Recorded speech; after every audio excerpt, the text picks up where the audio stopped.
علیہم ولا هم يحزنون، جو لوگ ایمان لائے اور اعمال صالح اختیار کیے اور زکوٰۃ دیتے رہے اور نماز ادا کرتے رہے اور زکوٰۃ ادا کرتے رہے، ان کاموں کا صلہ اللہ کے ہاں ملے گا اور قیامت کے دن ان کو نہ کچھ خوف ہوگا اور نہ وہ غمناک ہوں گے۔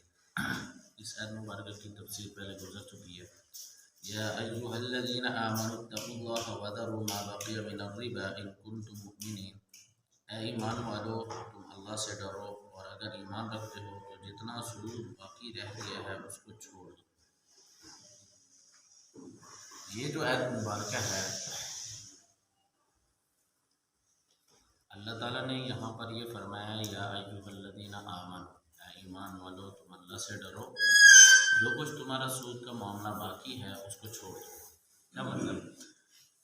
اس آیت مبارکہ کا شان نزول یہ ہے کہ ایسا یہ آپ کو بتا دیں کہ سود کے جتنے بھی معاملات ہیں یہ فتح مکہ کے بعد واقع ہیں۔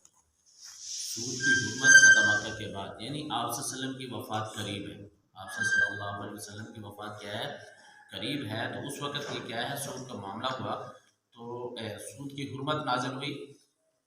پھر یہاں یہ جو آیت مبارکہ نازل ہوئی، قبیلہ بنو ثقیف اور قبیلہ بنو مخزوم، یہ دو قبیلے ہیں اور یہ مکہ میں آباد تھے۔ مکہ میں ہوا یہ کہ قبیلہ بنو ثقیف اور کے سودی معاملات قبیلہ بنو مخزوم کے ساتھ چلتے تھے، قبیلہ بنو مخزوم کے معاملات قبیلہ بنو ثقیف کے ساتھ چلتے تھے۔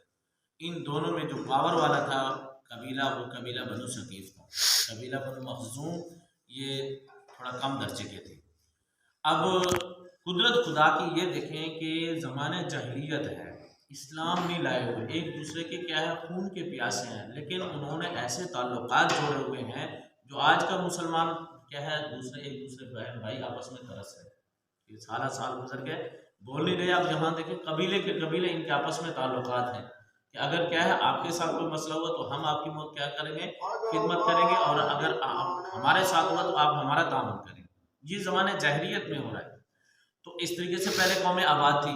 تو عرض کرنے کا مقصد یہ ہے کہ قبیلہ بنو مخزوم مسلمان ہو گیا، قبیلہ بنو مخزوم مسلمان ہو گیا۔ جب یہ قبیلہ مسلمان ہوا تو انہوں نے کہا کہ اسلام کی حالت میں کمائی ہوئی روزی کو ہم سود پر خرچ کریں، یہ ہمارا ضمیر گوارا نہیں کرتا۔ یہ ہمارا ضمیر بھی گوارا نہیں کرتا ہے کہ اسلام کی حالت میں کیا ہے ہم روزی کمائیں اور سود کے اوپر خرچ کریں، لہٰذا ہم اس بات کو، یہ ہمارا ضمیر بھی اس بات کی اجازت نہیں دیتا اور اسلام بھی اجازت نہیں دیتا۔ تو جب یہ بات کی تو بنو ثقیف نے کہا کہ آپ سود دیں نہ دیں، جو ہمارا پہلے بعد کے معاملات پہلے چلتے رہے، جو ہمارا پہلے معاملہ ہو چکا ہے وہ سود آپ کو ادا کرنا پڑے گا۔ وہ سود مثال کے طور پر یعنی کہ انہوں نے ₹1,00,000 لیا ہوا تھا، لاکھ کے اوپر جو سود ہے وہ تو ختم، جو اصل رقم ہے وہ تو دو نا، جو اصل رقم ہے وہ تو دو۔ اس طریقے سے یعنی کہ جو بھی رقم ہے، 1.5 لاکھ لینا تھا، 2 لاکھ لینا تھا، قبیلہ بنو ثقیف کا مطالبہ یہ تھا کہ ہمیں 1.5 لاکھ واپس کیا جائے، اور قبیلہ بنو مخزوم کہتے تھے کہ لہٰذا اب ہم مسلمان ہو چکے ہیں، شریعت ہماری اس بات کی اجازت نہیں دیتی کہ مسلمان ہونے کی حالت میں کیا کیا جائے، سودی معاملہ کیا جائے، لہٰذا ہم اس بات کے پابند نہیں، یعنی اس بات کا انکار کر رہے ہیں۔